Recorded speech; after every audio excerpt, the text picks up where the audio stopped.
Independent thoughts, independent life. This is Chad Benson.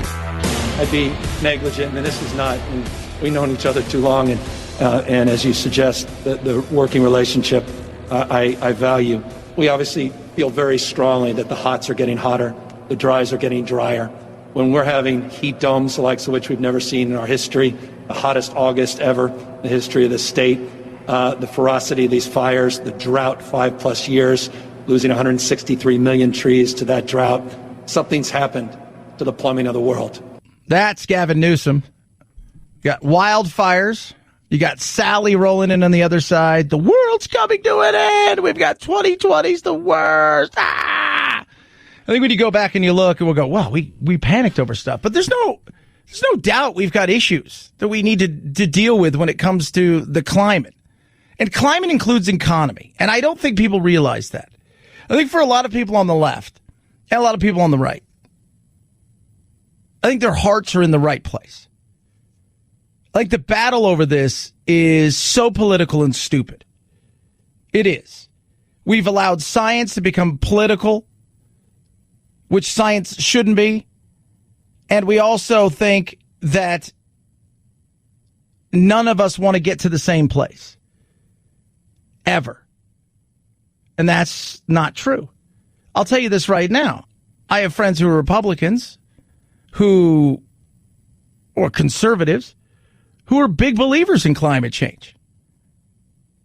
And I have friends who are very, very, very progressive and liberal, and they don't really buy all of it. But all of them want the same thing. We want clean water. We want clean air. Right? Like, that's it. We want to see the earth taken care of. This is our home, right? I'll say it, but you don't crap where you eat. And we have done that. You can't think that we have 7 billion plus people on this earth, all of this stuff, from concrete to manufacturing to everything in between, and not think that we haven't done some stuff that is hurt the environment. Does it go to the level of, hey, let's do all of these things, we'll try to get to this place, and if we go to hell in a handbasket while we get there, as long as the air and water is getting kind of clean. We also underestimate the earth.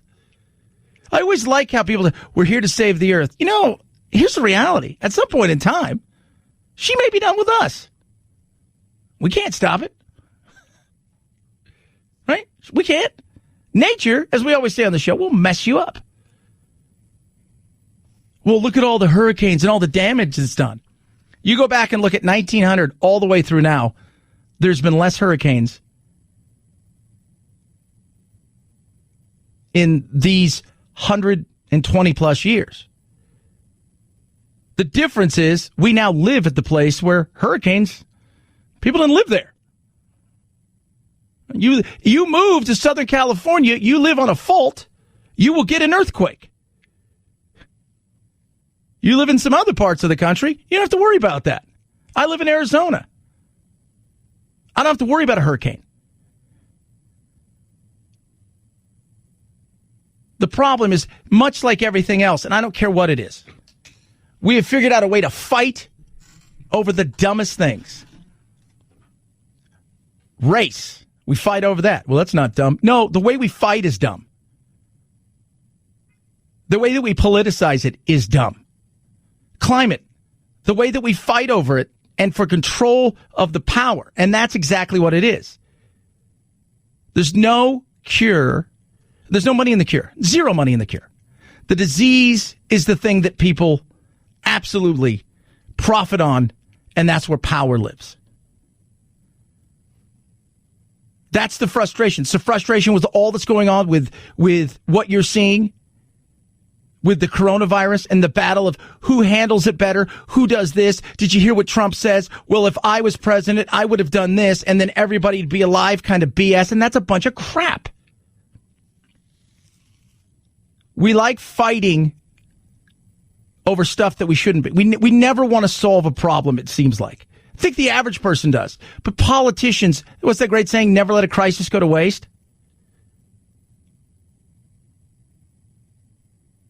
We've got issues. Issues that we should be working together to try to solve. And it's not going to be perfect. We're not going to be on the same page always. It's just so frustrating. It really is. Yesterday, they were talking about climate, and then, Trump. This is what everybody, what did Trump say? As the governor said, we've had temperatures explode this summer. You may have learned that we broke a world record in the Death Valley, 130 degrees. But even in greater LA, 120 plus degrees. And we're seeing this warming trend make our summers warmer, but also our winters warmer as well. That science is going to be key. If we ignore that science and sort of put our head in the sand and think it's all about vegetation management, we're not going to succeed together protecting Californians. It'll start getting cooler. You just watch. I wish science agreed with you. Well, I don't think science knows, actually. That kind of things where you say, it'll start getting cooler. It'll just go away. That's what frustrates me.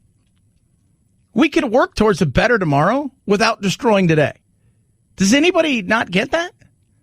I think most of you listening, I think my audience is pretty well versed. We got some conservatives. We got some liberals. I know because I get your text. Both of you get mad at me.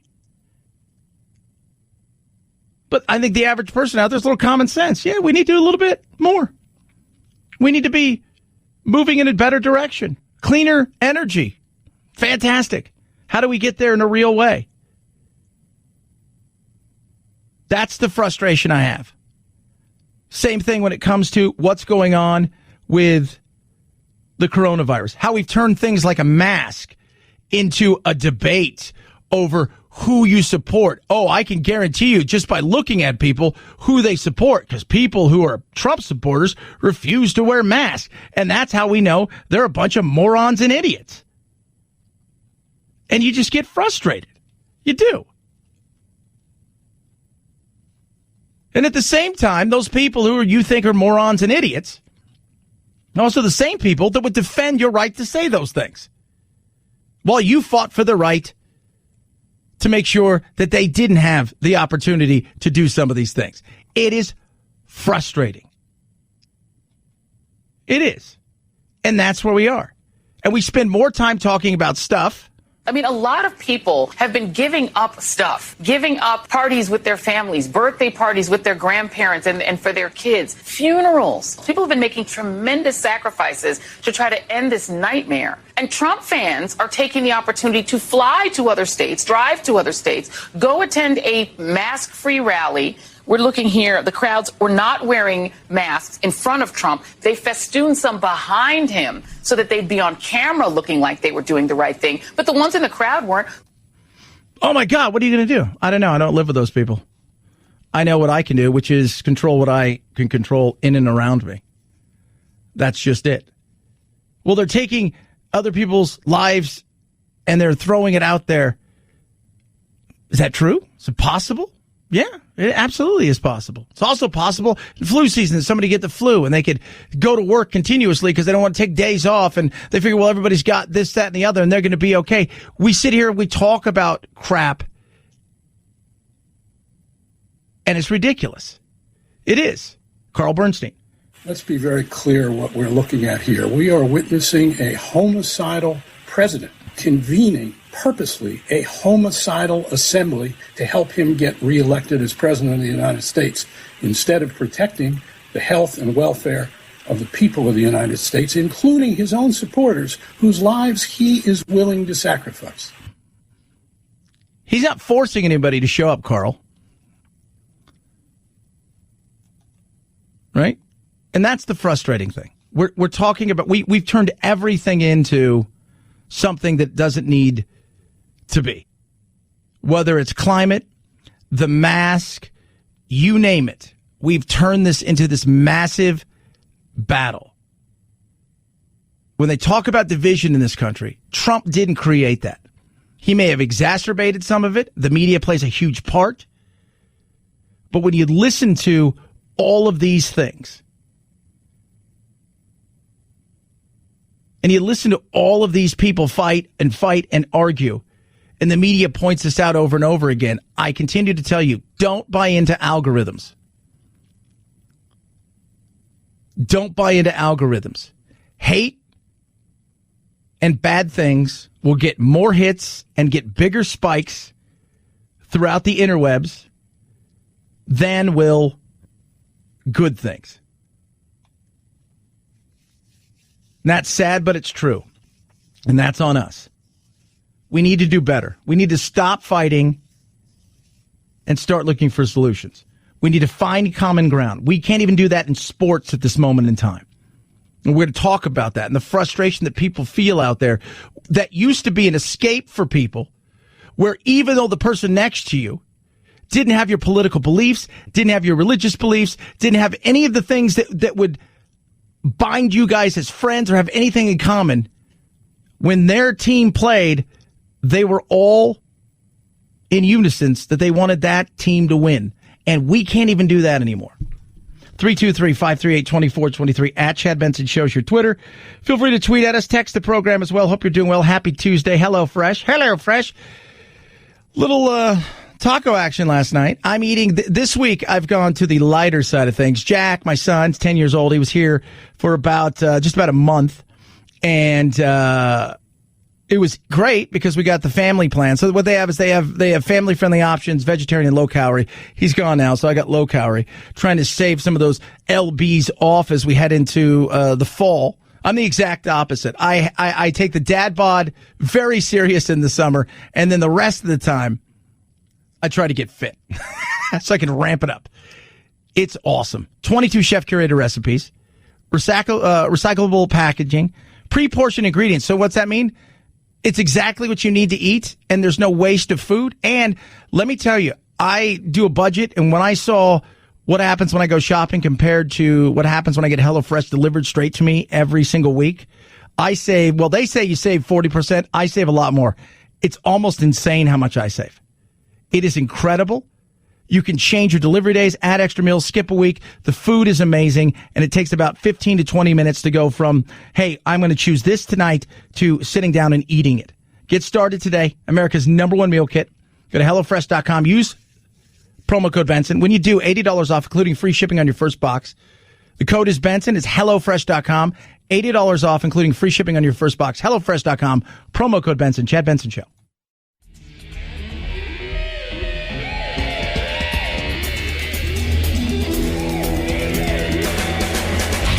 You go, boy. This isn't about right or left. This is just about right and wrong. Right you are, Chad. The Chad Benson Show. Hurricane Sally's strengthening surge. High water already flooding beach roads and hammering seawalls. The Gulf Coast bracing for a beast. The surge likely to be over 10 feet in spots. Across Mississippi, we saw families boarding up homes, gassing up, and filling sandbags any way they can. Yeah, Sally. It's going to smash in. We'll see what it totally looks like when all is said and done. And somebody just direct messaged me and says, "How can you look at all these things that are going on with the hurricanes, Chad? You don't believe in global warming?" I said, I didn't say that. But remember, 50, 100 years ago, nobody lived down there. They didn't. They lived inland. So things like that never affected people. It's the whole thing. If a tree falls in the woods, does it make a sound? Well, it's the same thing with this. I mean, if nobody's there, does it, outside of some inward rain that may come in and a few winds, if you're not on the coast, the effect is minimal. But people now live on the coast because that's what we did. We gravitated to places where there's all this amazing beauty. Put ourselves on the coast because we like the climate in most of those places. But with those things comes certain risk. It's the same thing living in the middle of the country. There's a risk everywhere. So it's not about, and this goes back to that whole thing, of us not being able to have a conversation. Because if you bring up something and you want to talk about it, unless you buy in 100% on one side or the other, you're either a climate denier or you're a goofy, crazy liberal, and there's no middle ground of conversation of like, hey, let's have a debate, let's have a talk, let's have a conversation about why I believe what I believe, and you can have a conversation about why you believe what you believe, and maybe we learn a few things. And worst case scenario is we part as friends. There's none of that anymore. Now it's just scream and yell at each other. That's it. What are you going to do? I'm going to scream and yell at you. Why? Because it's what I do. Okay. 323-538-2423 at Chad Benson Show is your Twitter. Feel free to tweet at us, text the program as well. Love hearing from every single one of you. Breonna Taylor. We're going to talk a little bit more about this and a lot of different things that go into this as we talk about race in this country, because we should be talking about things that matter in this country. The settlement is expected to not only include a large financial payment to the family of Breonna Taylor, but also police reforms, like requiring commanders to approve all search warrants before going to a judge, and housing credits to officers who agree to live in the city. The deal is set to be announced as a grand jury could begin screening possible criminal charges against 3 officers involved in fatally shooting Taylor during a no-knock search of her home in March. See, and here's a perfect example of not telling the whole truth in that. And we're going to break down what he said there about a few different things. And this is the frustration that people have when they dig deeper into stuff. And they're like, well, hold on a second. Right? We got that with Jacob Blake. As bad as that was, and let me tell you something, Breonna Taylor dying is awful. If you said they had a no-knock search warrant and she was killed, you'd be like, oh my God. Then when you dig a little bit deeper and you realize, okay, hold on, maybe there's a little bit more to the story. She didn't deserve to die. But this wasn't one of those things where kick in the door, and as the door's being kicked in, they're firing off rounds. There's things that played into this. And we never do that anymore because it's more about the reaction and not about the reality. 323-538-2423 at Chad Benson Show is your Twitter. Tweet at us, text the program, Chad Benson Show TV. Go there and subscribe. Try to put up new content every single day. Sometimes it's a quick 60 seconds. Other times it's a lot more and fun. Chad Benson Show.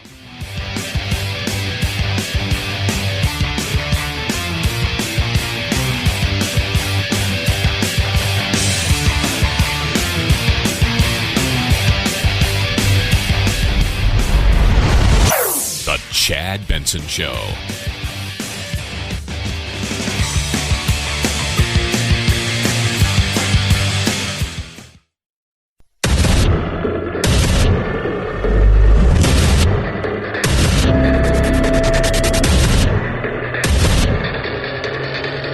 Independent thoughts, independent life.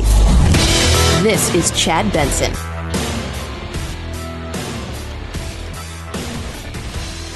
So, Breonna The Taylor settlement is expected to not only include a large financial payment to the family of Breonna Taylor, but also police reforms, like requiring commanders to approve all search warrants before going to a judge, and housing credits to officers who agree to live in the city. The deal is set to be announced as a grand jury could begin screening possible criminal charges against 3 officers involved in fatally shooting Taylor during a no-knock search of her home in March. Okay, so where did they lie there? Right? I know Ryan. Good dude. Had him on my show a bunch of times. My other show. The no-knock. So did they have a no-knock warrant? So if you know anything about Breonna Taylor, she was, and Michael Wilbon put it a couple weeks ago in good context. The reality is you've got a woman who's in Louisville, or Louisville, depending on how you want to say it. And he said, look, she was thigh high in it. She knew the players in the game in the world that she lived in, that her boyfriend, her ex-boyfriend that they were searching for, who had used her apartment and had used her car before in drug deals. She knew this wasn't one of those things where they arrest him and she's like, I had no idea. This wasn't one of those. They were searching for him, and they had a no-knock warrant. Yes, they did, but her current boyfriend,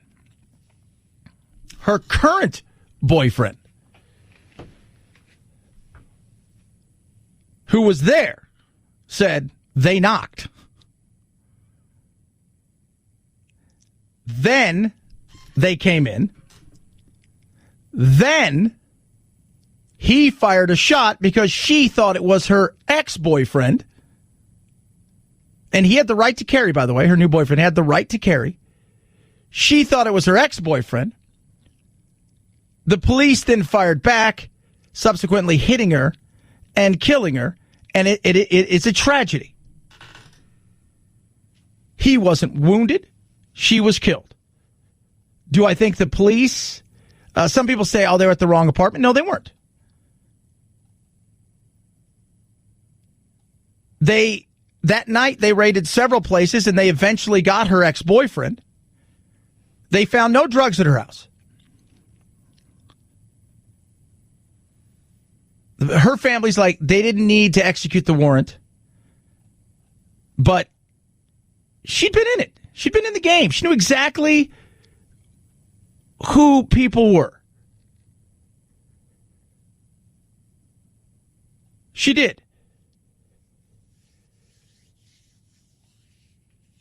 So, like I said, what you're going to find is a lot of different stuff. We'll never maybe know any of the real truth because, and I'll tell you why, the powers that be, the people that make the decisions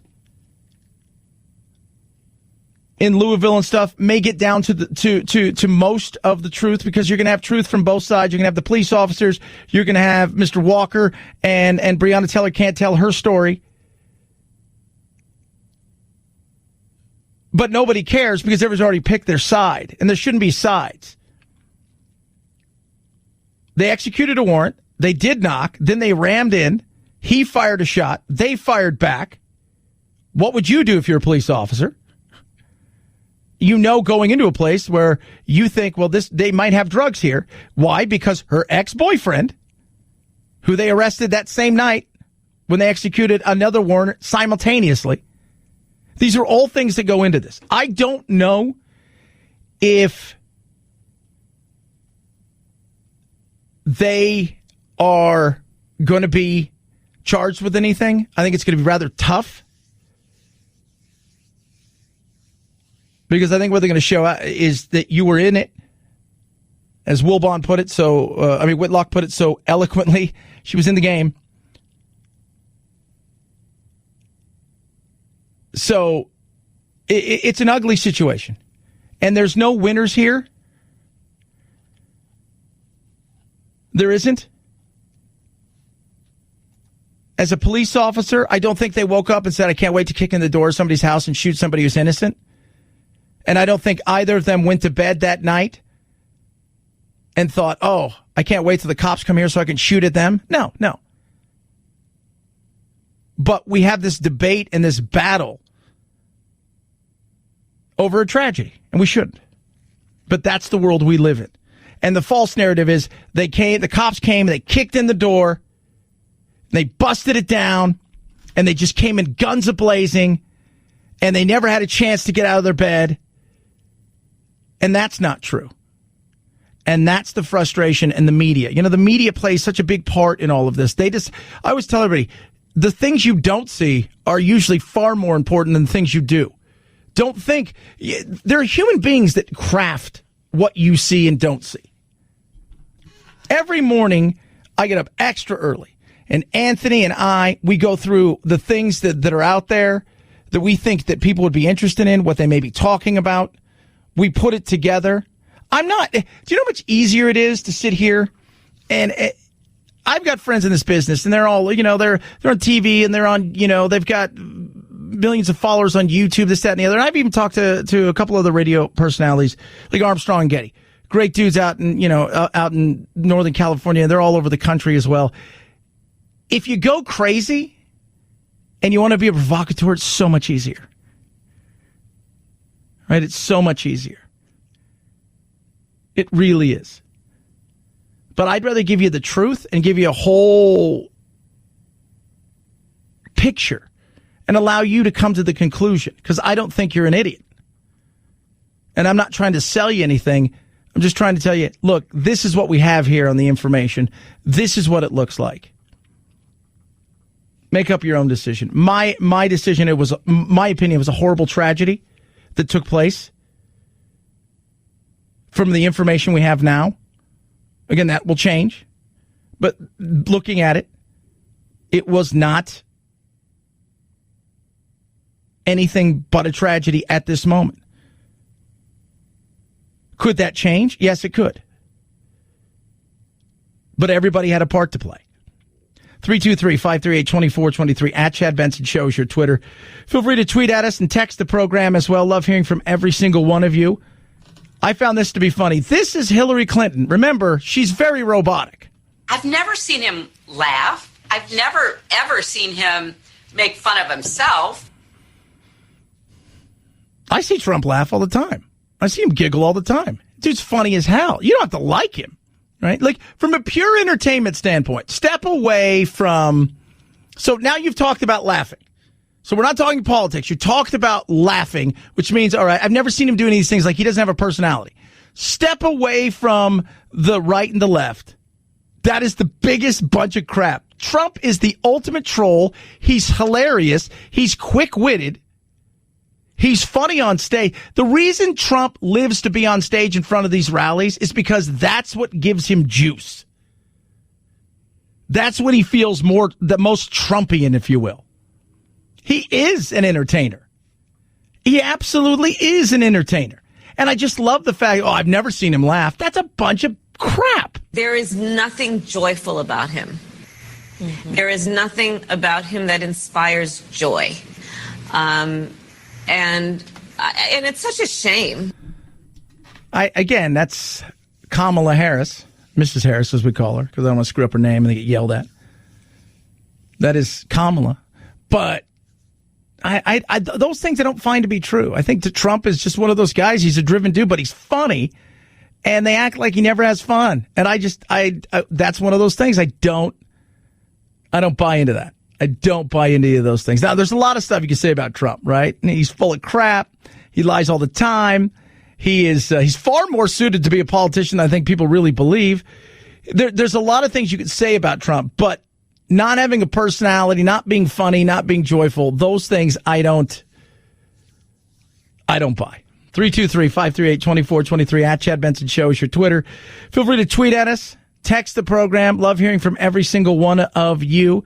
Again, as we talk today about all of the things that are going on, we've got the climate debate that is now started all up again because we go through these fits, right, where we have climate change is the big thing, then immigration is the big thing. Well, over the last several weeks, with the fires burning in the western part of the United States, you've got another hurricane now coming on shore in the United States in the southeast. You've got all these things happening. The climate change debate is jumping back up, and the race and the Black Lives Matter movement's kind of still out there. But at the same time, things are starting to shift as we head into election season, which is 49 days from today. And we're 2 weeks away from the first debate. And as I look at all of the stuff that's out there, all of the polls, first I say, there's a reason they have a margin of error. How big is that margin of error? Because so many Trump followers say they're all lies. Well, polls are what we have, and they're not all lies. Are there things in there that may be skewed in a way that's probably overcooked? Yes. Is it closer than people think? Absolutely. I think it is closer than people think. But I still think right now, if we were voting today, I probably think Biden's, gets through it. But that's a big if. I don't know. I don't know what it's going to look like because I continue to say that both of them will have moments where it looks like everything's in their jaws of victory and they're running to the finish line, and then they will snatch that victory away and put in the jaws of defeat. And that is going to happen. Trump, I think, is let me close it. And then these 3 championship rounds, that's what you used to call them boxing, right? So it used to be the 13th, 14th, 15th, but now there's only 12 rounds in boxing, so it's the 10th, 11th, and 12th. Those used to call the championship rounds. I think Trump is looking at these 3 debates as these are the championship rounds. I'm getting it close, and now I have a chance to finish him off. And no, there will not be a Joe Rogan 4-hour debate with him moderating it, even though Trump would like it. What did Rogan say about him last week? I don't know if you saw it. He says, it's like you're going camping and he's a flashlight that, and the batteries are half dead. That's what he said about Biden. He goes, you'll need it for a little while, but you eventually know they're going to burn out. 323-538-2423 at Chad Benson Show is your Twitter. Feel free to tweet at us. Wounded Paw Project, amazing organization. If you don't know anything about them, I work with several organizations, and this one is absolutely incredible. You know my love of animals, and on top of that, I have this. I love our veterans. You know, my uncle was a veteran. He passed away several years ago, and I've got family members who still serve. And to see the work that the Wounded Paw does by bringing dogs that they rescue from shelters that would be euthanized, train them, and then get them to veterans, first responders, and their family is huge. And they need your help because it is expensive. You can give several different ways. You can donate a vehicle. That's a great way to do it. You get a great tax deduction off that. On top of that, you can also go to woundedpawproject.org. You can give cash, and you can go to smile.amazon.com and set your supporting group up to Wounded Paw Project. And all of the proceeds will go to advocate, protect, and train these animals so they can get them to first responders, veterans, and their family. Find out how you can give by going to woundedpawproject.org, woundedpawproject.org, woundedpawproject.org. Chad Benson Show.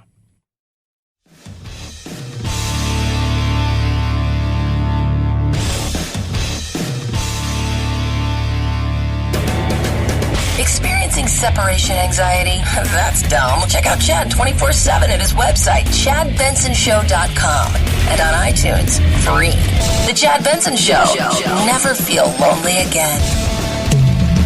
When has a previous technology been surpassed by an even older technology? For the first time since the 1980s, more vinyl records have been sold in the U.S. than CDs. In the first half of this year, $232 million in the groovy plastic. Vinyl fans claim higher fidelity sound. The top-selling LP in the U.S. last year was the Beatles' Abbey Road. Now, Producer Phil, you're much more of a audiophile than me, and is it better, like sound quality? I don't know. Yeah, it's see, warmer. You like it. You like music. I do. You guys are laughing at me because I'm singing the awful Harper's Bazaar. Slow down. You move to. I don't care what sound quality that's on. It's probably going to be, as Anthony put it, very saccharine. It's very, very just vanilla. But it gets in your head. But I was like, oh, yeah, man, I'm all about vinyl. Those people are dude, I'm all about vinyl, bro. I can't listen to anything that's not vinyl. Right? Everything's got to be digital. I don't do digital. It's like not who I am. It's like, okay, who are you then? You know what I mean? No, I have no idea. It all sounds the same. And working in radio, and people who work in radio, you guys will attest to this, or people who've written the bit, by the time it goes from wherever it's supposed to go, gets beamed through something, through all of the processing and everything, and then into your speakers out of the radio in your car or your house or whatever, it doesn't sound anything like you would think it would sound. I'm just saying. Oh, no, dude, bro, let me tell you something, man. You guys don't even get it. It's all about vinyl. Is it all about vinyl? Maybe. I don't know. Speaking of music. A crown fit for a rap king can be yours. The iconic crown worn by the Notorious B.I.G. in a photo shoot 3 days before his murder, going up for auction. Sotheby's estimates it'll go for $200,000 to $300,000. Also available, love letters written by a teenage Tupac Shakur. And there's more from the two rap rivals and others, says Sotheby's senior specialist Cassandra Hatton. This is the first time any major international auction house has done a sale focusing on hip-hop. And something that I want to make very clear is that it's not just a musical genre, but the sale focuses on how it is actually a cultural movement. Yeah, so it's a cultural movement. Your chance to bid on some of those things. I was thinking the other day, it's like, what would I, like, not so much music or anything, but like, what, if I could own a piece of, like, goofy memorabilia or really cool. I'm not talking about, like, oh, I'd really like to own it. If there's any way that somebody could go and give me the Mona Lisa, not that kind of stuff, but just something that was, you look out there and think, oh, that'd be kind of cool. Something from favorite movie or something like that. And it's so weird because it could be anything silly, your favorite athlete. And you're like, what would it be? Because we got our friends over here, Spooky Swirls, which is a bakery out here in Arizona. And they only do, as it sounds, Spooky Swirls. Everything is all based on science fiction and horror genre and stuff.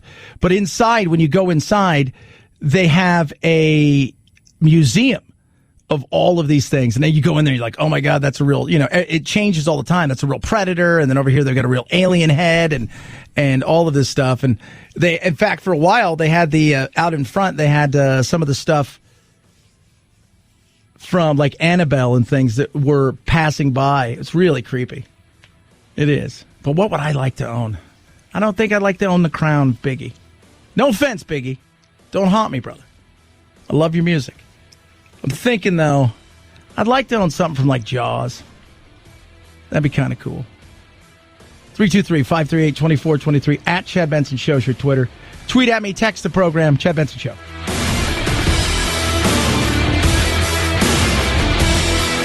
This is the Chad Benson Show.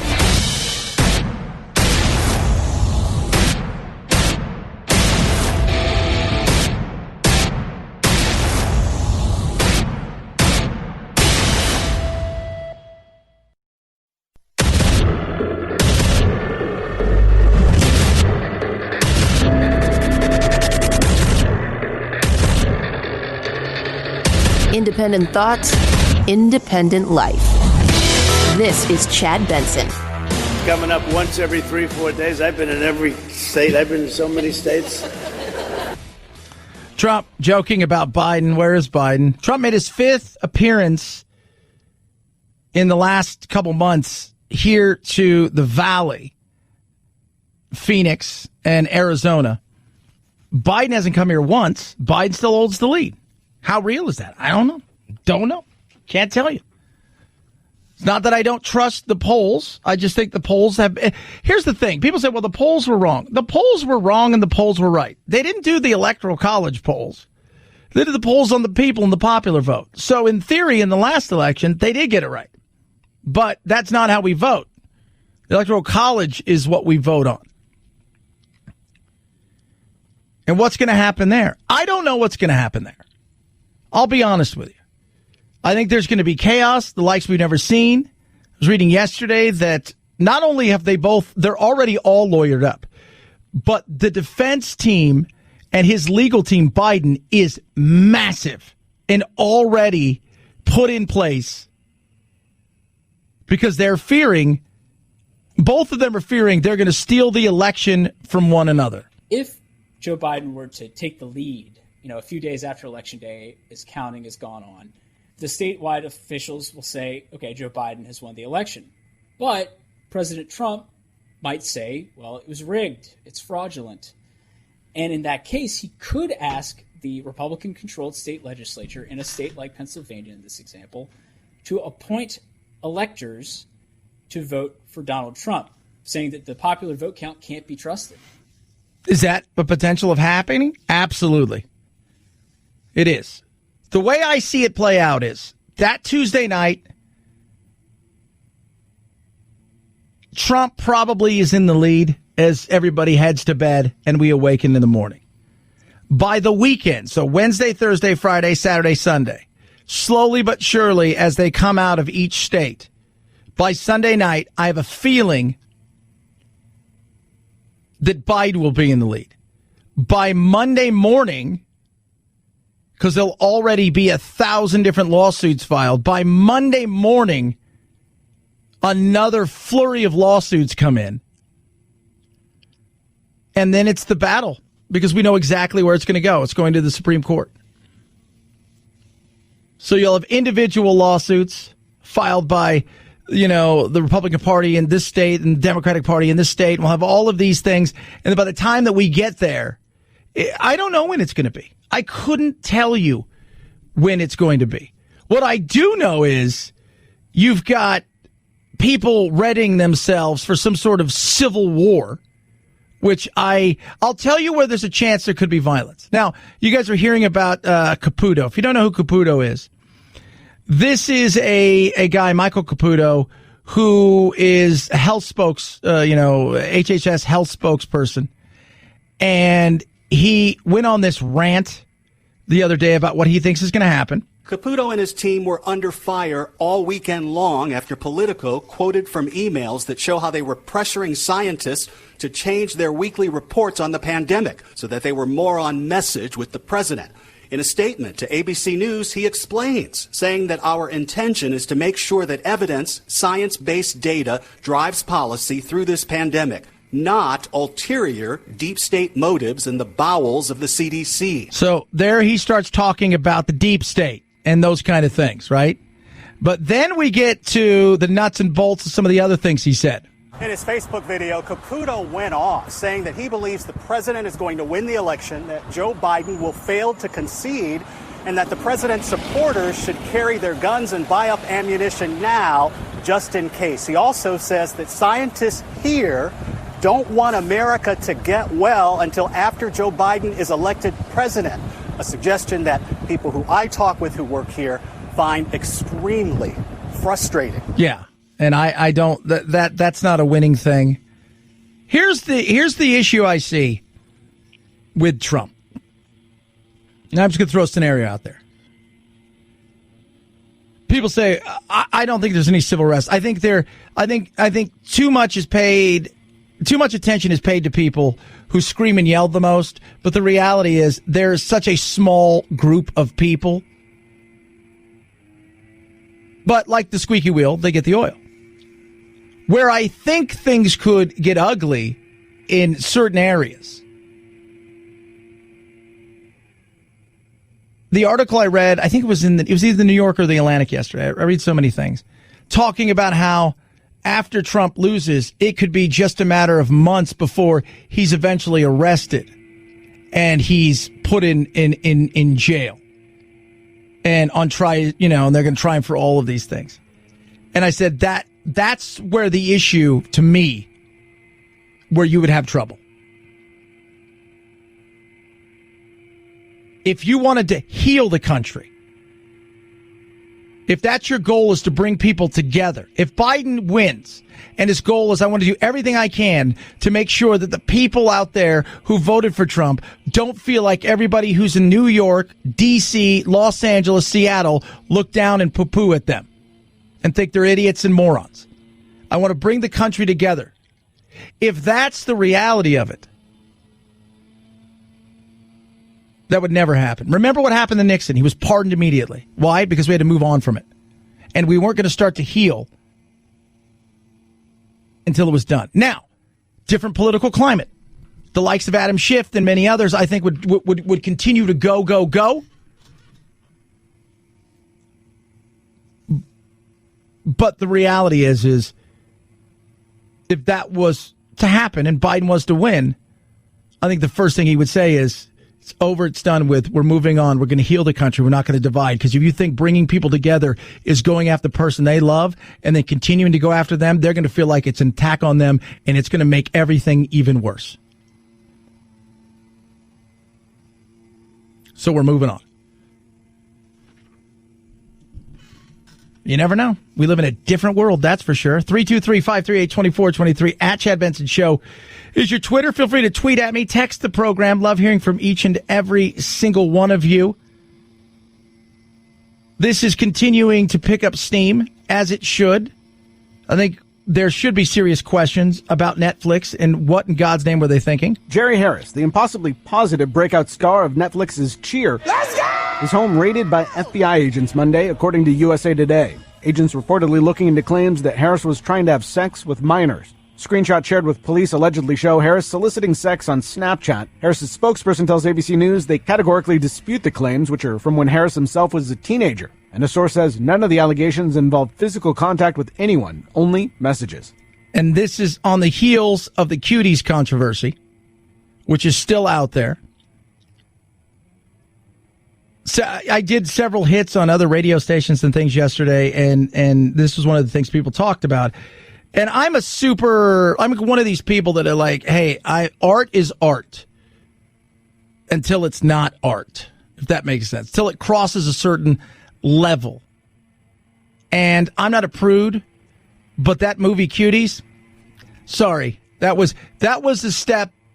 When I've got my progressive friends, I have to say that they're my friends, and I don't look at them as anything other than my friends. But everybody, when I've got and they work in the industry, and I'm not just talking about they work like they're behind the camera. They're directors and first directors who are saying that's disturbing, and they're uber liberal, they live for the likes of the Bernie Sanders of the world. When I have them saying that right there is uncomfortable and disturbing. And the fact that media at all is going out there, but then you got one of your big breakout stars on a show that's breaking out, having issues now too. People are asking questions. They have a right to ask questions. Hollywood's had a very mixed issue. We know about Me Too. We know about that. We know about the casting couch. But if you go back and look at Hollywood's long, long line of serial abusers of young women, and the fact that they continue at times, like these people come out and defend these things, it's amazing. Now, I don't know what this guy did or didn't do, but they felt strongly enough that they should go in and raid his house, that he had done some things. Doesn't mean he's guilty.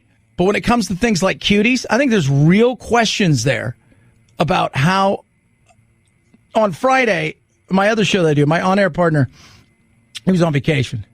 And so we had Monica Lindstrom. She's a big legal analyst. She's on like Court TV every night and stuff. She fills in, and her and I were talking. And I said, well, go look at the trailer. So she goes to YouTube and she looks at the Cuties trailer. And she goes, well, it's like a coming of age thing. You got a girl coming from Senegal. Her family is strictly Muslim religion, very religious. Their faith plays an important part of their life. It's what they base their life on. And then you got a girl who wants to break out. She's in Paris. She's struggling to make friends, and she's drawn to a young girl who is the exact opposite of her. So she sees freedom and all of these things. And said, you describe it like that, it sounds, oh. Then I showed her a few other scenes. And the look on her face from just those scenes was, are you kidding me? And she deals a lot in trafficking. And that was like a lot of her specialty in the law is children's trafficking. And I think that's a real issue to talk about. And the fact that Netflix really hasn't done anything. People say, why haven't they done anything? I'll tell you why. Go look and see what's number one on their list of things people are watching. It's that. Number one. Somebody said, well, how would you have handled it? And I said, let me tell you how to handle it. I would have said the movie just sucked.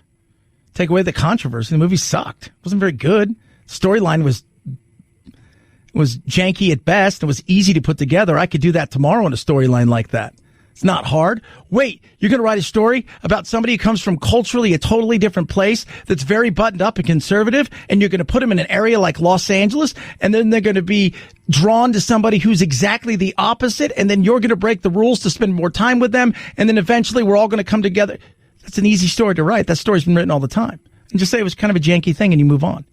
But giving it the power, which so many people have done, and then curiosity, as it always does, kills the cat. 323-538-2423 at Chad Benson Show is your Twitter. Or in this case, brings more eyeballs to it. And that seems to be evident just by what is the trending side of things. Speaking of that, we'll talk about what is trending. Purple Mattress slept great last night. I actually slept to my alarm, which I normally don't do. Normally, I go to bed. I try to get to bed between 9 and 9:30. So I have like 2.5 hours with the family, the lizards, get to bed by 9:30, usually up for me about 2 o'clock in the morning. Slept all the way to my alarm today. It was awesome. Thank you, Purple. Purple's amazing. They're incredible. If you've never thought, well, I don't know about Purple, I've heard all these things. Look, they've got amazing pillows, right? They've got, which these pillows, I always say, you never sleep on anything but the cool side of the pillow. The mattress with the grids, amazing. It's all cutting-edge patent technology. And even the pillows engineered for the grid and the total head, the neck support, the airflow, so you're sleeping cool. That's what's awesome. They've used technology to advance the world of sleep. And sometimes I only get 3-4 hours of sleep. Sometimes I get 6 or 8 hours of sleep. But every time I sleep, I don't toss, I don't turn. I'm out like a light and I sleep deep. And it's all because of Purple. 100-day risk-free trial. They got financing available, 0% financing for qualified customers. You go to purple.com/Benson10. That's promo code Benson10. For a limited time, you get 10% off any order, $200 or more. That's purple.com/Benson10. Promo code Benson10. 10% off any order, $200 or more. Purple.com/Benson10. Promo code Benson10. Terms apply. Chad Benson Show.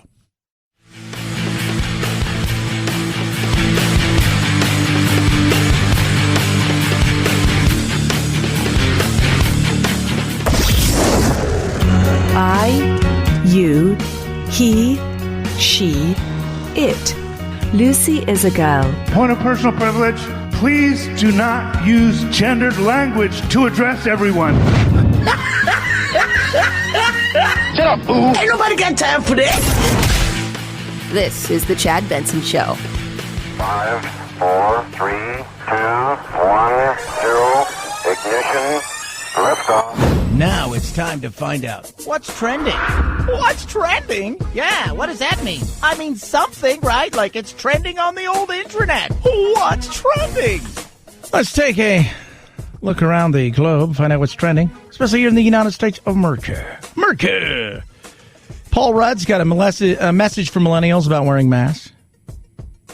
UFO sighting. People in New Jersey saw a blimp. Thought it was a UFO.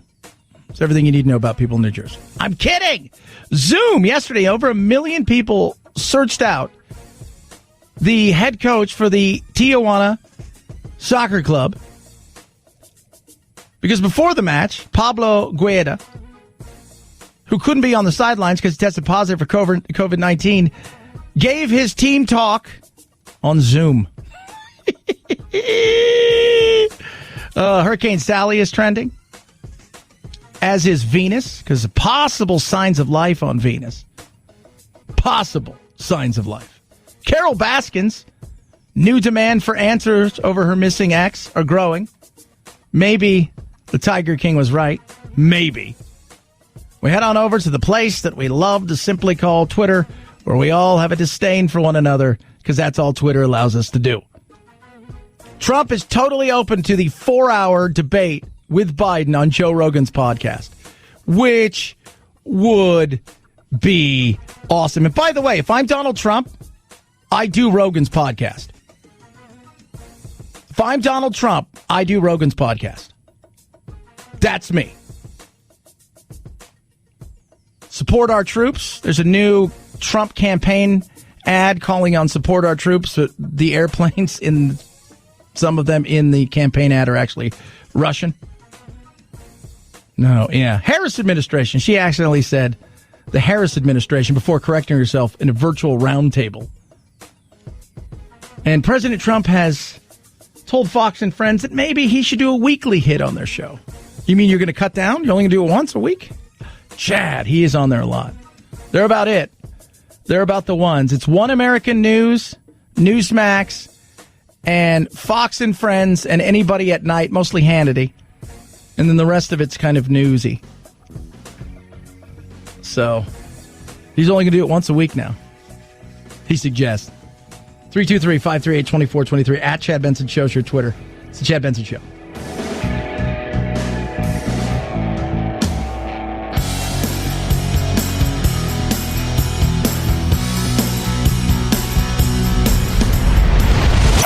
The Chad Benson Show.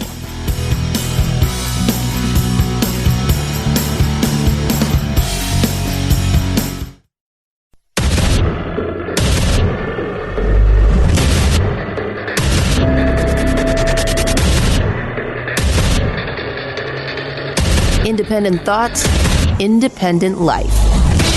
This is Chad Benson. And we come from a perspective, humbly, where we submit the science in and observed evidence is self-evident that climate change is real and that is exacerbating this. I think there's an area of at least commonality on vegetation, forest management, but please respect, and I know you do, the difference of opinion out here as it relates to this fundamental issue on the issue of climate change. Absolutely. Absolutely. Trump, Gavin Newsom yesterday, climate change, the forefront. I wonder, because you hear all of these things, that climate change is such a huge issue for voters. Climate change is still ranking as a very high issue for voters, despite everything that's going on with the coronavirus and the economy and race relations of this country. We consistently see not just Democrats, but an overwhelming majority of people, voters, listing climate change as something that they view as important or somewhat important. So certainly an issue the president is going to be confronted with, and we will see if he is starting to take any sort of different position on it than he has in the past. I don't know how real that is. Here's one thing. Gun control becomes a big issue after there's a mass shooting, and then we ask a bunch of people and poll them. So it's like top of mind awareness. You ever go in and you're thinking to yourself, I want to buy a red sports car, and this is the kind of car I want. And then what happens is everywhere you go, you see that car. It's kind of that thing.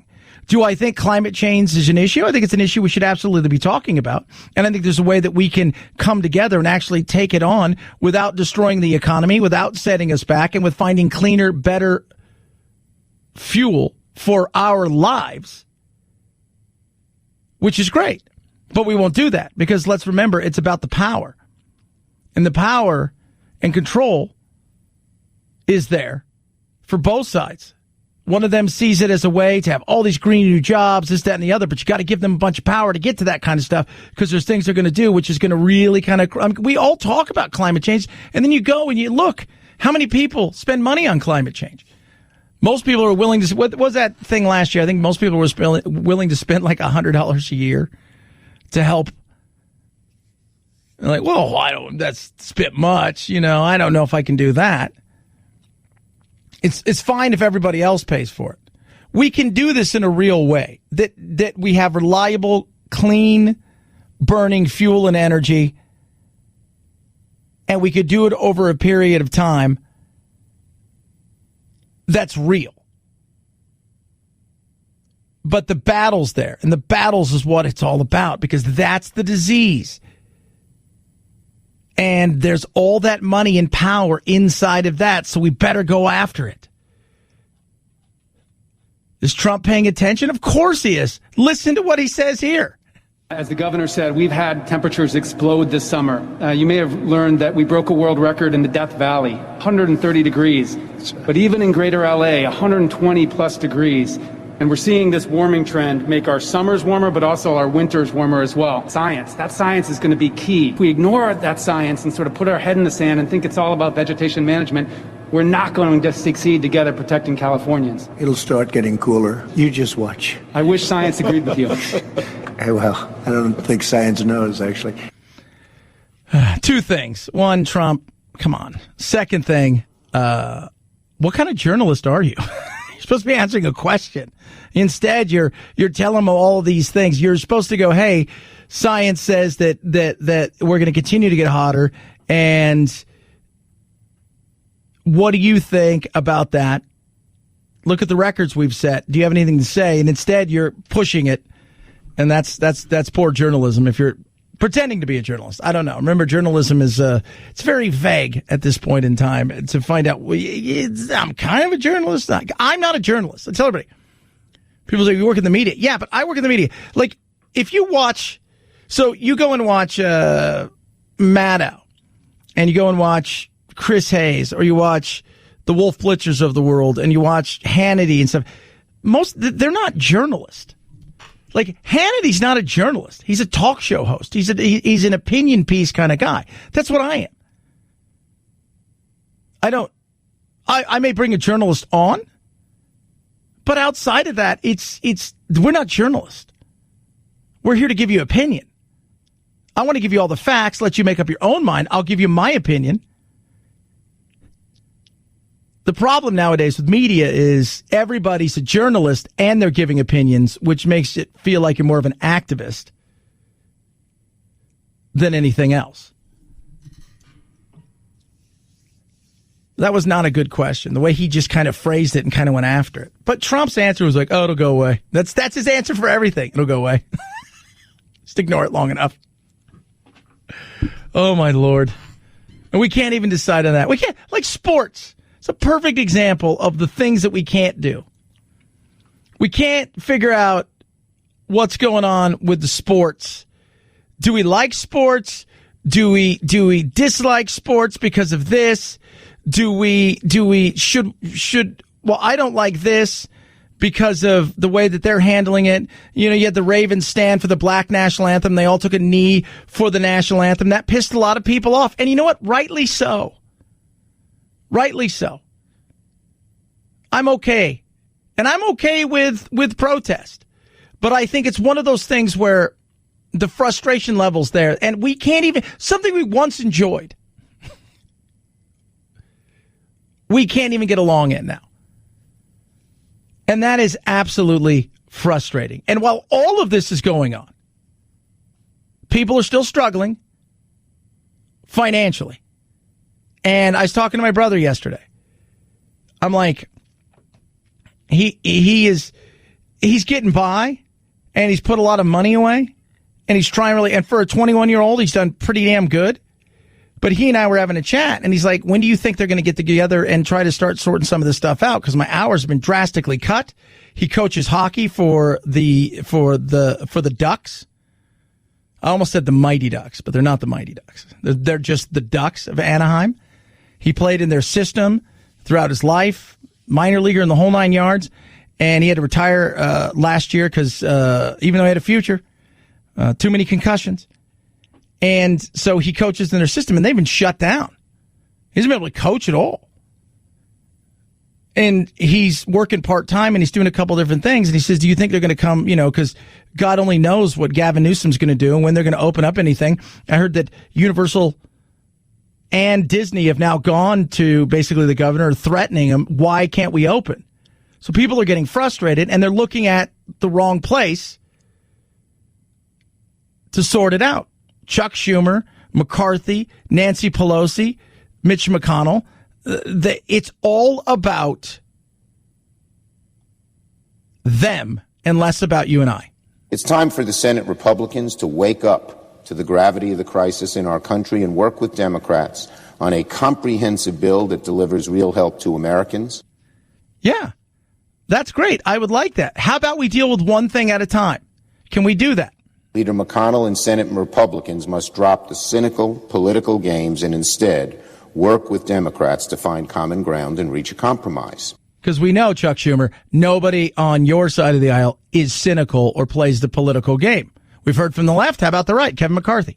Republicans helped build the greatest economy in a generation. By the way, he's yelling. For those of you not keeping score, he's apparently out somewhere, and he's yelling very loud. Republicans helped build the greatest economy in a generation.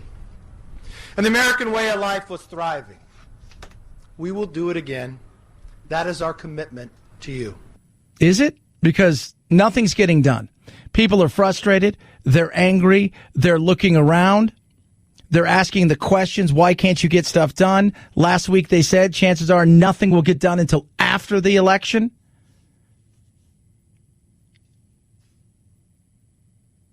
You've got states that are still closed down. People are frustrated. They're angry. Through no fault of their own, they're losing stuff, like their cars, their homes. They're defaulting on their credit cards. All of these things are happening, and you guys are playing politics, and this goes to both sides of the aisle. I'm okay with a skinny bill getting something through. We don't need to fix everything today. Let's just do one thing at a time. The thing that's most important. People need air, if you will. It's a 10-minute travel to the top of, from the ocean floor all the way up to getting out to where we need to breathe air. We don't need to figure out if they need a new mask or a new wetsuit. We need to make sure they have enough air to get there, and then everything else we can sort out later. But we don't do that because the politics is all the other crap. And that's frustrating everybody. 323-538-2423 at Chad Benson Show is your Twitter. Tweet at me, text the program. Love hearing from all of you. I watched a little sports last night. I did. It was a little ugly. The way the games were played, very much sloppy. I think the first part of the weekend game, some of the teams look much sharper. But where you could see the struggle in for these NFL teams is it's not even just about the training camp, because we have a bunch of NFL guys that come in and out here all the time, work with the Cardinals and stuff. It's the mini camps. It's getting on the same page with the players and having a relationship. And you could see that some of these teams who have young quarterbacks, they struggled, and it's evident. But last night was okay. It's still weird. It's still weird watching a game with some stadiums are able to cloak it better than the others because of the way that the cameras are positioned. You got to think about these cameras and the places they put them on. They were built along with that in mind as they're building the stadium. They didn't build these things thinking, hey, you know what? There may not be any people here, so build it so some of these stadiums, they're in a better position to make it look like and sound and almost feel like, well, there could be a crowd there. And some of them, it's like a mausoleum. It really is. 323-538-2423 at Chad Benson Show is your Twitter. I think there were 500 people that were allowed in to, I keep wanting, is it, I don't know, it says whatever field it was last night in Vesco out in Denver. And there's 500. There were family and friends that were invited by the players that were allowed to be there because the next game they want to have about 6,000 and then hopefully increase from there. Jacksonville again, 15,000. I think it was almost 20,000 in Cleveland. We'll see if there's any crazy spike that comes out of that, because it should be about that time in the next week or so that we'd see a spike. 323-538-2423 at Chad Benson Show's your Twitter. Car Shield. Hey, don't fret when that light comes on. Get yourself some Car Shield. So the check engine light comes on. The first thing everybody does, they go to the worst case scenario. The car's going to die. It's going to cost $50,000. Oh, my God. What am I going to do? Take a deep breath, because you've got Car Shield. With Car Shield, you get 24/7 roadside assistance, a rental car for free where your car's in the shop. You choose the shop. They get them paid directly.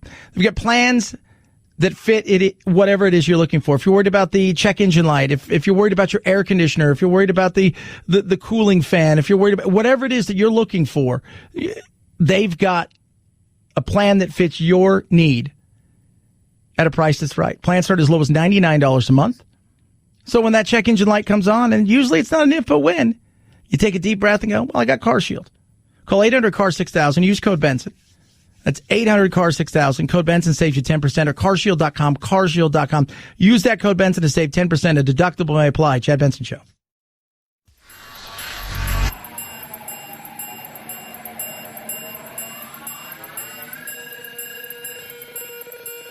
Set Chad straight. Text the show, 323-538-2423. That's 323-538-CHAD. Someone has to do it. Might as well be you. The Chad Benson Show. Kids should be social distancing too. Kids should be wearing masks.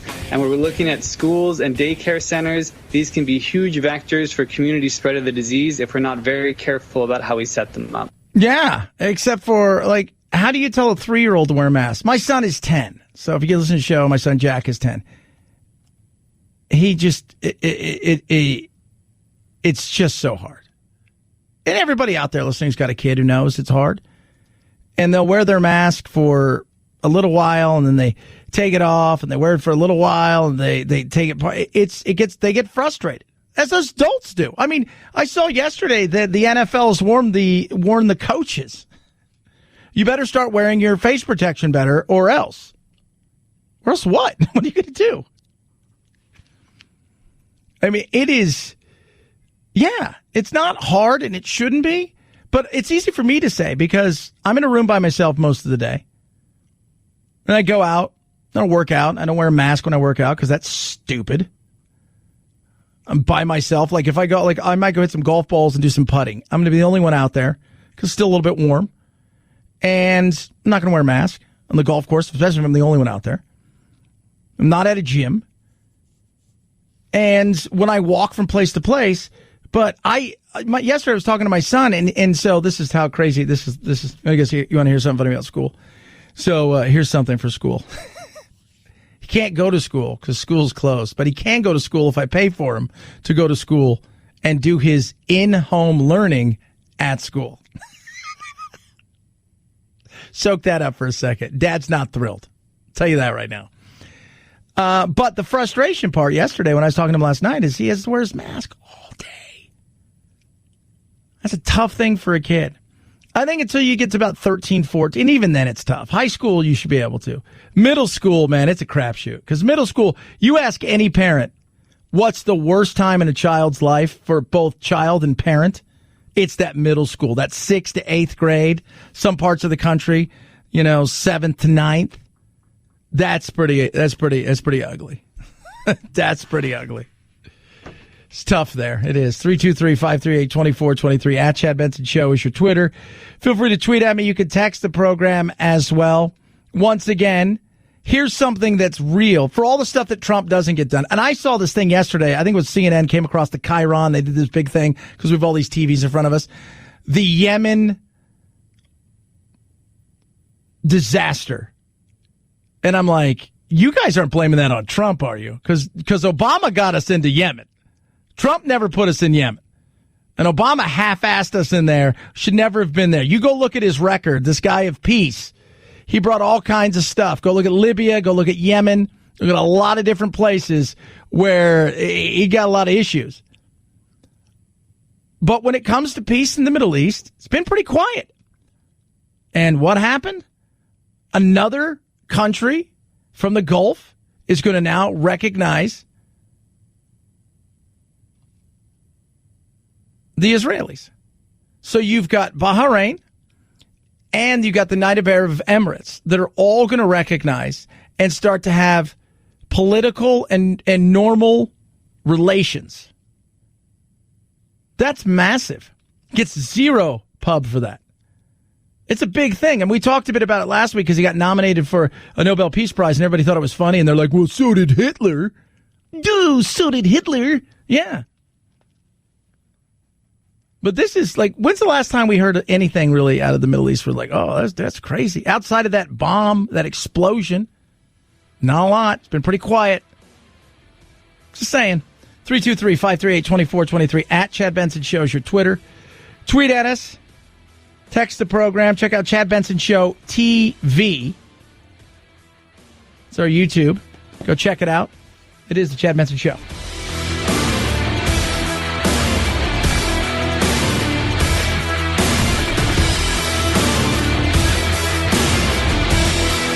This is the Chad Benson Show.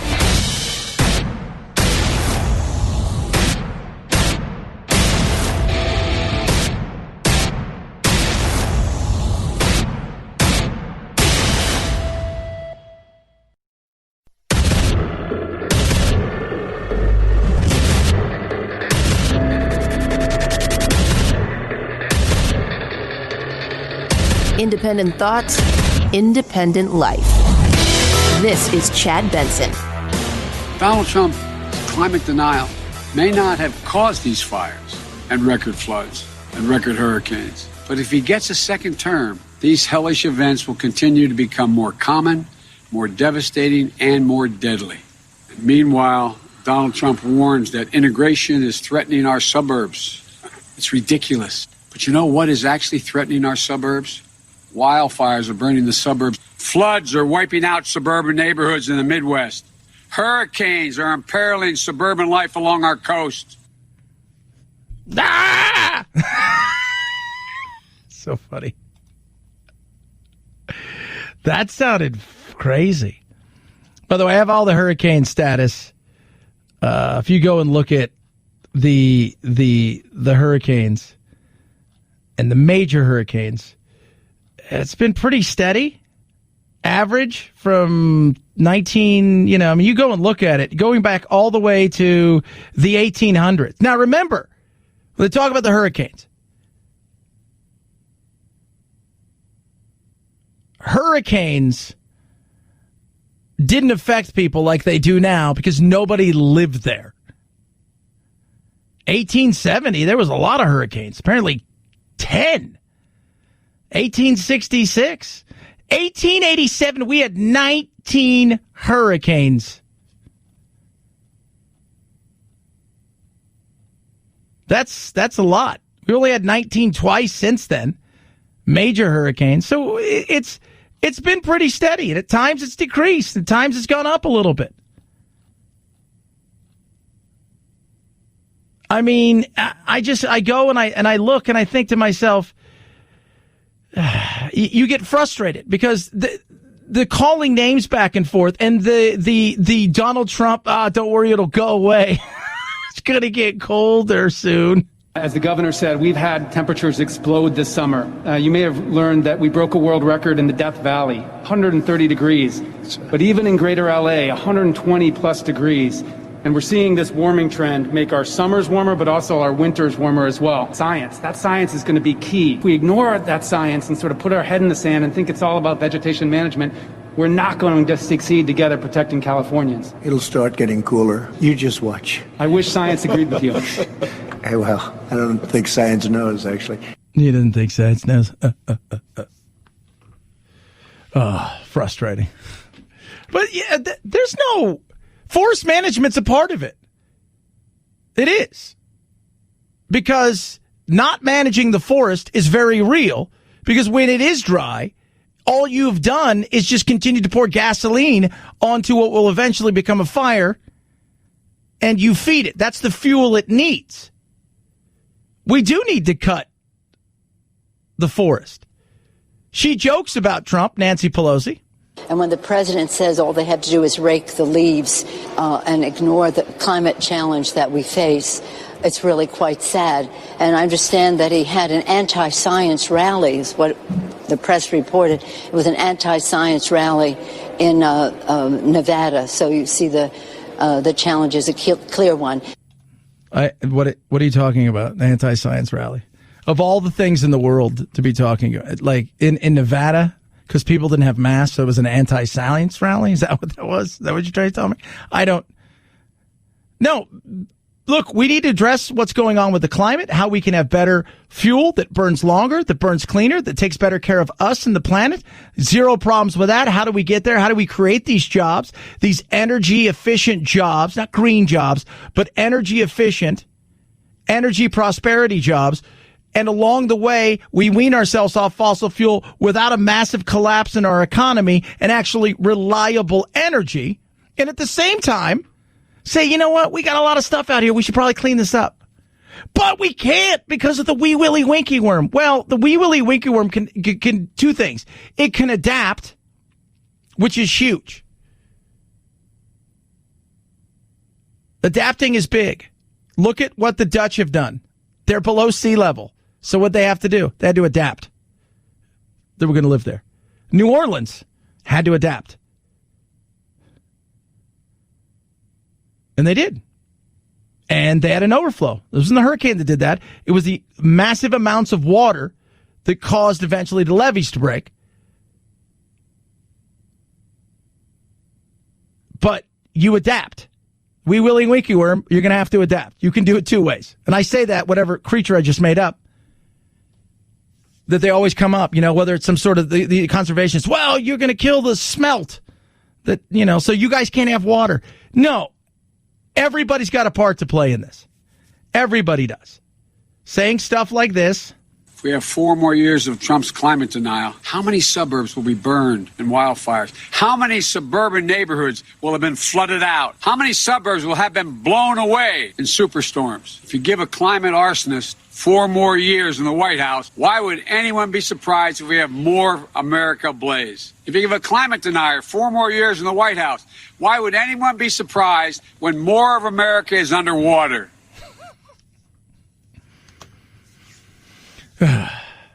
Look how much damage these things are being done. Where are they being done? Well, on the coast. Okay, so 100 years ago, you know who lived on the coast? Nobody, really.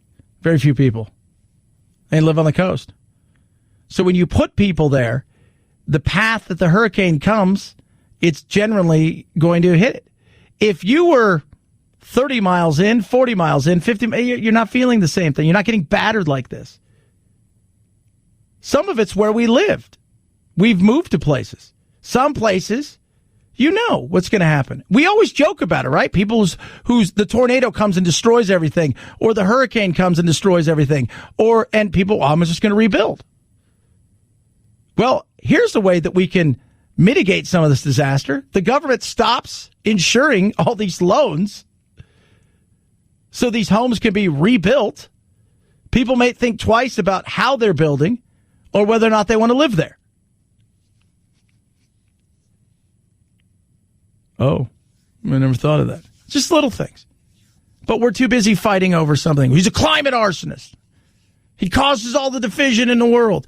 He's destroyed everything. Everything. I know he's only been here 3.5 years, but everything that even was before him, precluded, that was all his fault.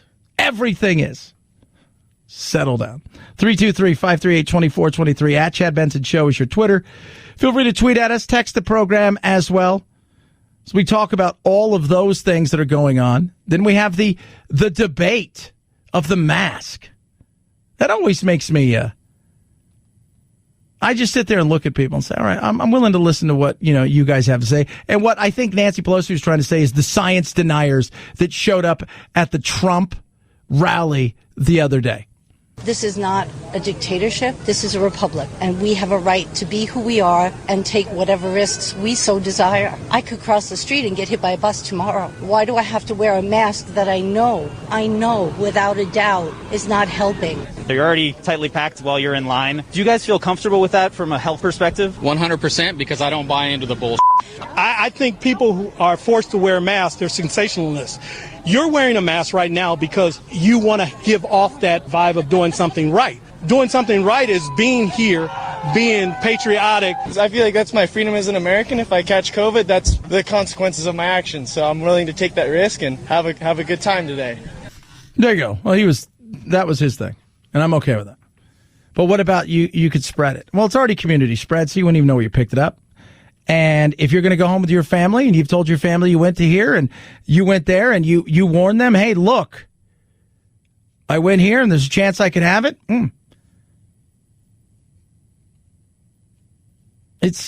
But we've turned a mask in the debate into a fight.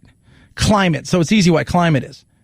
The mask thing is the debate. The mask. We're fighting over a mask. There's evidence to say it don't work. Well, no, there's evidence to the contrary that says it does work. Now, the mask that we wear, like I've got this little red and black mask that I have, and I got another couple ones over here. Do they work big time? No, they're kind of a placebo effect. They are. But I always go back, if masks didn't work, but we don't get the mask, but why do surgeons wear them? Because they do work. The difference is we don't have those masks. By and large, most of us aren't walking around with those N95 masks. They don't. The ones that we do have now are fashion statements, and you breathe through them, and they don't, I do it because the place I work asked me to do it. I'm not an a-hole. I do it because when I go into a store, they've asked me to do it. And that's not my store. So I move on with my life. If people there didn't want to and nobody was enforcing and they felt like they were going to, that's their dig. I'm not going to fight with people over it anymore. You're being sold a bill of goods. Whatever. This goes back to can't we just kind of not be Richards towards one another? Can't we go back to, you know what? This place has asked me to wear a mask, so I'm going to wear a mask. I've always said my issue is if I'm out on a walk by myself or with my family and you come up and you say you need to put on a mask, I'll say, no, I'm not going to do that. If I go into a store and they ask me to put on a mask, I'm going to put on a mask. It's their store. This is the policy they have. If the policy with top hat and tails and tap shoes, that's what I'd be wearing if I wanted to go in that store. Pretty much that simple. You tell me I need to wear a mask in my car, I tell you to kiss my ass. You come into my house and you tell me I need to wear a mask? Again, no. But we've now taken it to another level because we could fight over anything. 323-538-2423. At Chad Benson Show is your Twitter. Feel free to tweet at me. Text the program. Love hearing from you. Rough Greens, my dog Doodle. I talk about my dog Doodle. I have two other dogs. I have Red and I have Bowie. He's got a little bow tie. he's a pain in the butt. Bowie is a pain. He's crazy, but he's fun and he's sweet, but he's not even 6, he's 7 months old. And Red's about 1.5 years old. Doodle, on the other hand, is who knows how old. We got him. We thought he was 5 or 6. Found out he was closer to 9 or 10. So he's going on probably 12. He had fatty tumors, arthritis in his hips. We didn't know what to do with him. We thought about putting him to sleep. Rough Green said, try this. It's not dog food. You sprinkle on your dog's food. It's got antibiotics, antioxidants. It's got fruits and vegetables and all of this stuff that helps bring your dog's food to life. So we did. We said, well, we'll try it. We tried everything else because we know what the next step is. And lo and behold, 6 months into this thing, he loves his food and he loves to run around and he acts more like a puppy than they do. It's a new lease on life. It's $14.95.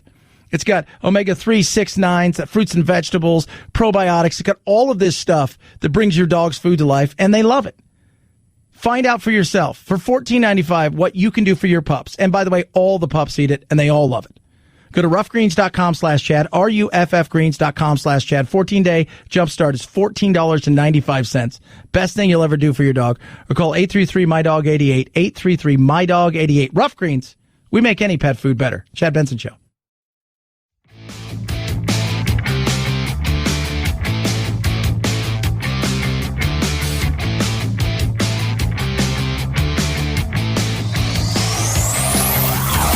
Check out our Chad Benson Show Facebook page where you can hang out or hang your grievances out to dry.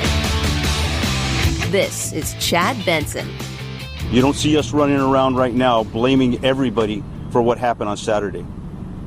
The people that are responsible for Saturday is 1 or 2 people. That's who we're blaming. Okay? And I would hope that everybody would do the same for law enforcement. LA Sheriff's spokesperson there talking about Ron Hernandez, about what took place the other night. If you didn't see it, 2 officers, 24-year-old rookie male, 31-year-old female mother, sitting there doing their work in the car. Somebody comes up, shoots into the car, tries to kill them, shatters her jaw, hits him in the head. Absolutely horrific crime. I've been told that they're doing really well, especially according to the injuries they received. Why did they do it? That's what people are trying to figure out. I think we kind of are saying, look, this is the insanity of what's going on right now, how we're being torn apart and how everything is magnified because of social media and what's going on. You had people then show up at the hospital and chant death to the police officers. This is Bishop Mendez, a man of the cloth. They were saying death to the police, kill the police, and they were using all type of curse words and derogatory terms about the police, just provoking our police officers. Very unacceptable behavior, because the hospital should be a sanctuary where we should leave hospitals alone. Yeah, it's awful. It's horrible. It's not bringing us together. It's not. It doesn't get any kind of message across that we're looking for unity and that this is the way it has to be. And it doesn't have to be this way. Majority of individuals out there may have things that they're concerned about, worried about, that we should be talking with and discussing and not shying away from, but we do in this day and age, which sucks. But that is uncalled for.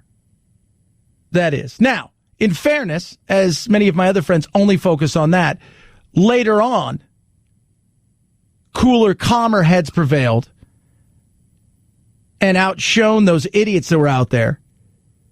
And people of all color all showed up at the hospital, candlelight vigil for a couple days, out there for the police officers who were doing... I don't even know who'd want to be a cop. In this day and age, I have no idea who'd want to be a cop. We'll have the cops in here today. They were in here yesterday. They come in a couple days a week and they do a show from one of the studios. And they're telling me on a daily basis, retiring early and the recruitment is virtually impossible. And the younger generation that they're talking to are recruiting are all saying the same thing. It's just not working. The headache, the hatred, the way that we're perceived, it's not worth it. And he says what's amazing him is the first and second year people who say, you know what, I don't want to do this anymore. I wouldn't want that job. Not there's why? It's a hell of a job. You see people normally at their worst, not only of that day, but potentially of that year and of their lifetime. It's just, they're down, they're beat down 24/7, and there doesn't seem to be an upside. It's going to be tough in the future. You think policing's tough now? Think about it in the future. Chad Benson Show.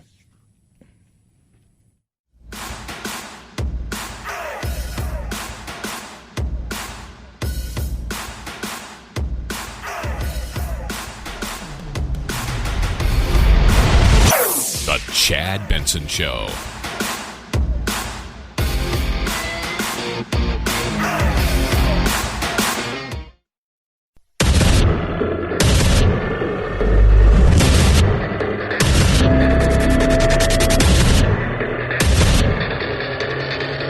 Independent thoughts, independent life. This is Chad Benson.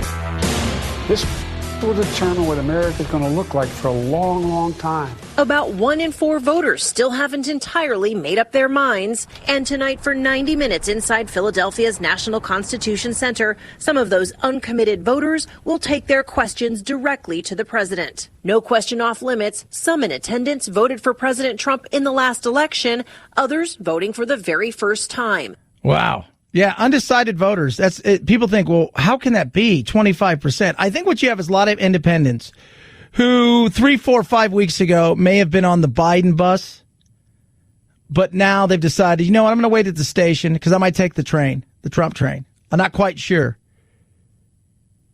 which one I'm going to take. I don't. And for me, I'd take an airplane because I like modern forms of transportation, but you do what you do. But for a lot of people, I think Biden not being out there, I think there has been some serious questions about him. And are they protecting him because maybe, just maybe, he's got some serious issues? The whole Joe Rogan thing, Joe said he'd like to host him on the podcast, do a 4-hour debate, just the three of them, and he'd be the moderator. And Trump's like, I'll do it. Joe, now Joe, I think it's Joe Be There's trending or something like that. Joe must show up. And if I'm Trump, I'm doing Rogan's podcast for sure.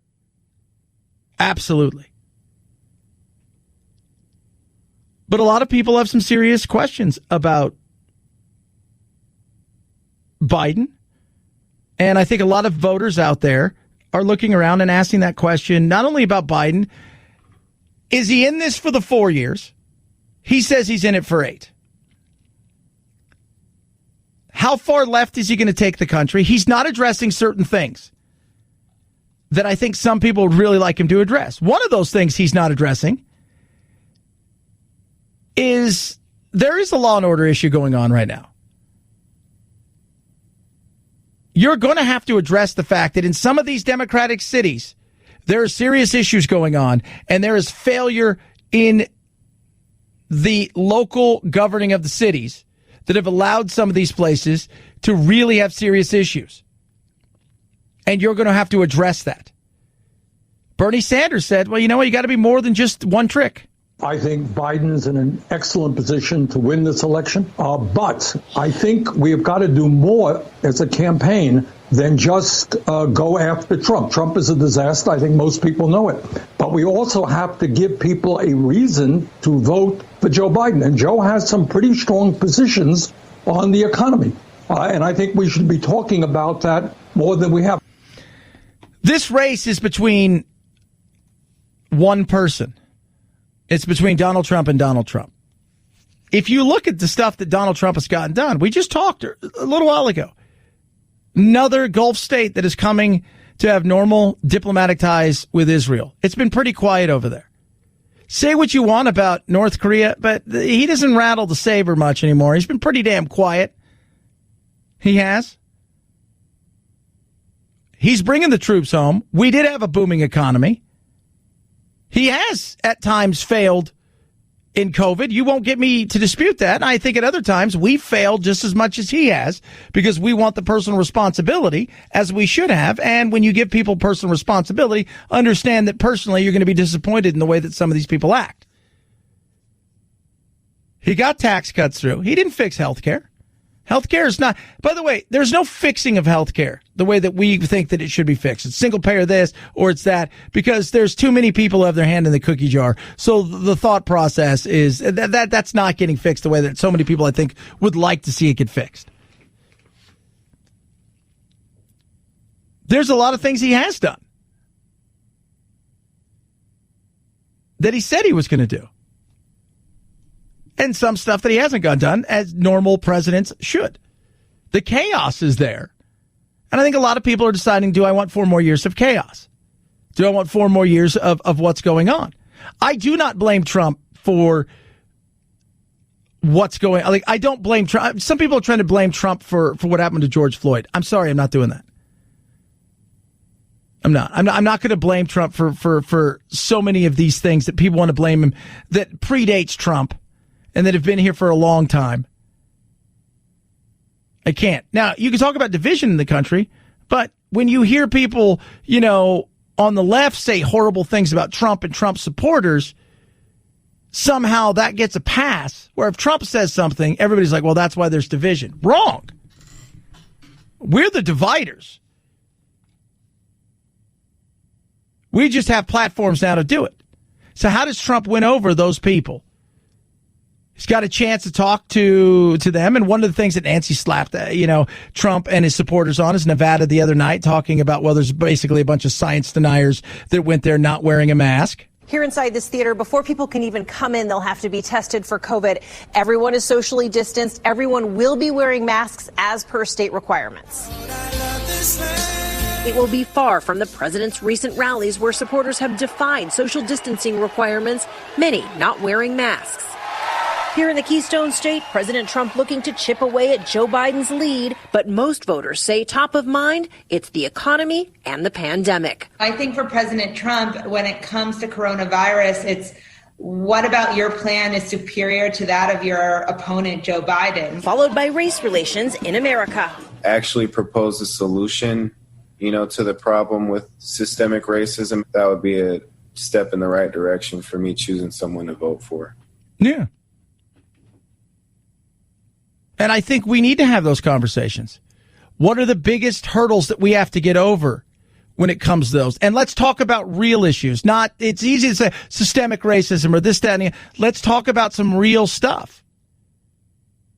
Biden's plan when it comes to, the Democrats. Look, here's where the Republicans have failed people of color in this country. They just abandon them. You abandon them. 4 years ago, when we went to the, we went out to the Republican, National Convention, and we were doing all these things. I was talking to as our friend Don King would put him, Reince Priebus, who at the time was, the head dude for the RNC. And I said, I look out here and it's not super diverse. What's your plan to energize a completely underserved and taken advantage of African-American community, a black community? What's your plan to do that? You have a black community that is underserved by the Democrats because they take advantage of them and completely abandon on you. How do you get the message out there? And he goes, that's just it. We give them the message. And if they want to, they can come to us. And I'm like, that's your failure. That's how you failed. You go to them. Why don't you go? Why aren't you out there courting them, talking about system? Trump got justice reform done. Is it perfect? No. But is it better than the predecessor? Yes. Why aren't we talking about it? What are the things that truly are a hindrance in the black community that we can go in there and do something and really start to move forward and have serious conversations? I think Trump's going to do a little better than people think. I think a lot of black Americans are kind of over the Democrats. They're not thrilled with the Republicans, but they're over the Democrats. And then in the Latino community, Trump's actually doing better than most people think. And by the way, Biden is going to have a huge, huge hurdle in Florida. Because all the Cuban Americans see is your administration that predated him went to have some sort of relation with Castro. Thank you, but no thank you. We see what's going on in the colleges. We see the indoctrination that's happening in a lot of places in the colleges. We see where these kids are going, and we left. We got into a refrigerator. We got into a boat where there was 300 people and only fit 100. We did everything we could to try to cross those 90 miles to get on the shore here because we want zero to do with that dictator and those kind of beliefs. They will have issues. And he's going to be in Florida today, Biden. He's got his town hall on Thursday. But Trump has a chance tonight to do some stuff. Will he? I don't know. I don't know if he will. I think he'll do some good stuff. And like I said, both of them are going to snatch defeat from the jaws of victory and victory from the jaws of defeat. They'll go back and forth. I think it isn't until we get them squaring off that we're going to get a better idea. But I'm not surprised that even though with the lead that Biden has in a lot of polls, that Trump is still within striking distance. And I think he's looking at these three debates as a way to really say to himself, these are my championship rounds. This is my 10th, 11th, and 12th round. This is it. I'm down on the cards, but I got gas in the tank. And I think he's starting to get a little bit wobbly, and I think he's spent. And I think that's the way he's got to look at this. But you've got a chance to get independents now. You got a chance to get Latino voters. You have a chance, I think, right now, to get black voters in this country. Well, that's impossible. It shouldn't be impossible. Somebody asked me yesterday, why would Latinos vote for Trump? I'm like, there's two sets. Like my grandfather and my uncle. You guys saw us together. You're like, how are you related? We're blood. We're family. You would be like, are you kidding me? My grandfather's got the thickest accent. He came from Mexico. We always joke about the fact that they look like, hey, this is what Saddam Hussein would look like if he would have survived this long. He is very socially conservative. It's fiscal conservative, too. An older generation that didn't go to college and school here is much more socially conservative. I don't think people realize that. The younger generation that is more woke, gone to college, they've had the better life here than they would have back in Mexico or Honduras or El Salvador or Guatemala or wherever it is. They've had a better life here, and those advantages are more woke than mom and dad. It's very interesting. And my uncle and grandfather, my uncle wears MAGA everywhere just because. And by the way, my aunt, his wife, she's black. And it's hilarious because she's like, Paul, I don't want to start fights because that's all you do. 323-538-2423 at Chad Benson Show is your Twitter. And he's also the biggest. Producer Phil, is my uncle the biggest troll on earth? Yes, he is. Yes, he is. He loves to troll people. He loves to dangle it out there and get you to bite so then he can take you to task. But he loves the trolling. He is. If you guys want to check him out on Facebook, Paul, Limon, Paul Limon. He is funny to say the least. Masterclass, you say? Yeah, absolutely. Love me some masterclass. Getting into poker, right? Checking this stuff out. I did Gary Kasparov. He's amazing. He teaches, for those of you who don't know, Gary Kasparov's arguably the top 2 or 3 chess players of all time.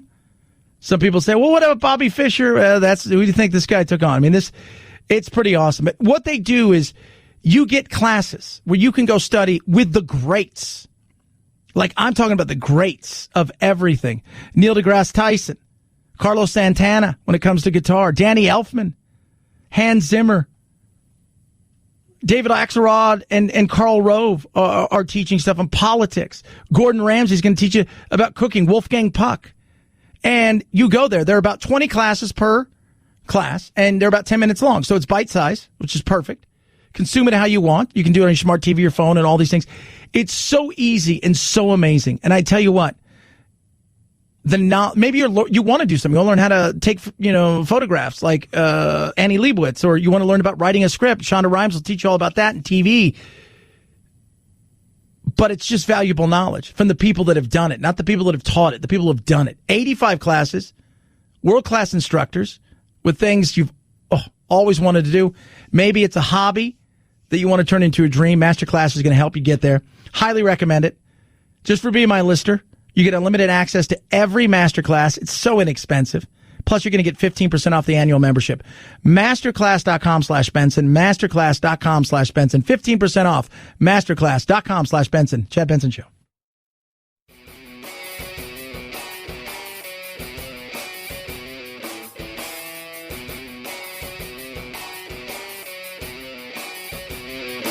Being antisocial sucks. Hang with Chad's friends on Facebook, The Chad Benson Show. And if you just need some alone time, head on over to Twitter @Chad Benson Show. Either way, we can't wait to meet the real you. It's crazy. 49 days away from the election.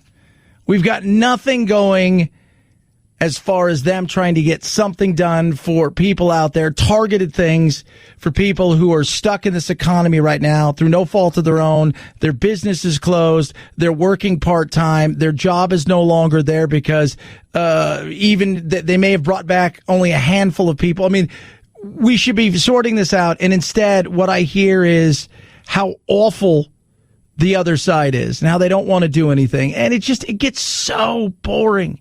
It does. Oh, they've got to do this. Well, they've got to do that. Well, then they should do this. Leader McConnell and Senate Republicans must drop the cynical political games and instead work with Democrats to find common ground and reach a compromise. Yeah. How's that working out? It's not. You know why? Because they don't do anything.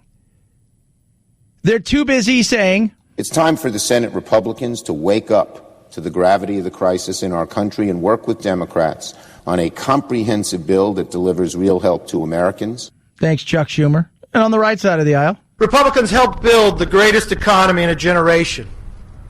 And the American way of life was thriving. We will do it again. That is our commitment to you. Your commitment is yapping your trap and getting nothing. How hard is it? Think for a second, just for a moment. I want you to think about this. Your work split up like our politics. So your office. I don't care if you guys are, like, let's say you own a small plumbing company, you have 4 or 5 plumbers. 2 of them are over here. The other 2 are over there as far as their belief system. And they need to work together to get some things done.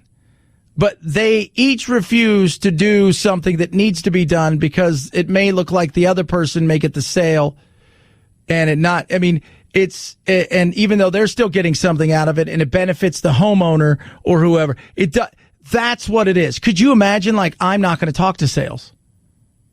Yeah, but you're the invoice people. Well, I'm not talking to them. I don't like them. They're always like, look at us. We're doing sales and stuff. And can you help us? Because we need to get this stuff done. But like, no, we're not going to help you because we're doing all the invoicing and stuff like that. So why would we help you? We couldn't thrive. We couldn't. It is through us, the American people, that we're able to do this stuff because all of their buffoonery and their yap trapping, we're still able to go on. And I think that's what we need to think about more and more. Less dependence on government, more dependence on each other and ourselves. 323-538-2423. @Chad Benson Show is your Twitter. Tweet at us and text the program. Have a blessed, wonderful day. We'll do it again tomorrow. I do believe, if I'm correct, this would be the day of Tuesday. And on these fine days of Tuesday, we usually go out and partake in what we like to call taco, because it's Taco Tuesday, baby. Night-night, Jack.